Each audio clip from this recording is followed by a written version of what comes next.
Так, до этого я вам рассказал, как первое восстание якутское прошло 1642 года.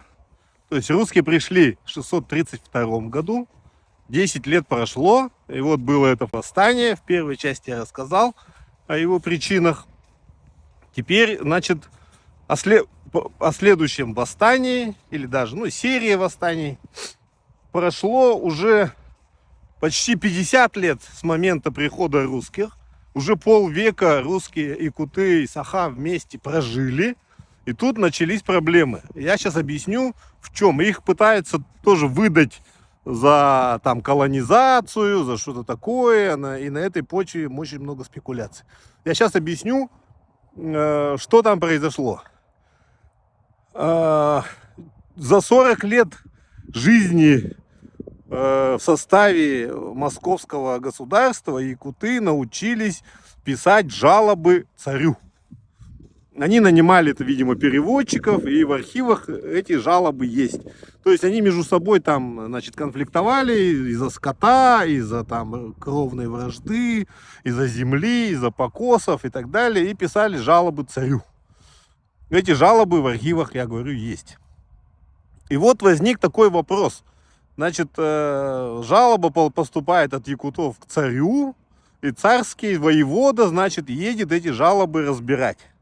И там приезжает в Улус и выносит там приговор, назначает, там, находит виновных, наказывает, там, принимает решение. Вот. И это вызвало недовольство местных тойонов родовых. Получается, что они свою власть теряют, а власть переходит в руки приезжих вот этих, значит, чиновников из Москвы.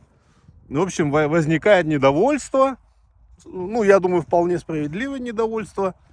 И царь-батюшка очень легко решает эту проблему. Он официально передает полномочия самим якутским тойонам. Вот, для этого внук Тыгына, Тыгын-Дархана, вот самого первого якутского царя, который хана, то есть, хана якутского, его родной внук, хангаласский тойон, вместе с намскими и мегинскими и барагонскими тойонами едет в Москву к царю, 2 раза ездит, и там очень подробно все это обсуждает. И в итоге, значит, они получают официальные полномочия на совершение правосудия на территории своих улусов. И после этого все, никаких конфликтов, все прекрасно. И, в общем, вот так мы, в принципе, это до сих пор сохраняется. Сейчас в якутских улусах глава улуса сам принимает решение, где там школу построить, где садик, где что. И все прекрасно. Вот. И так мы и живем. И вот, там не было никакого, насилия, колониализма и вот всего вот этого.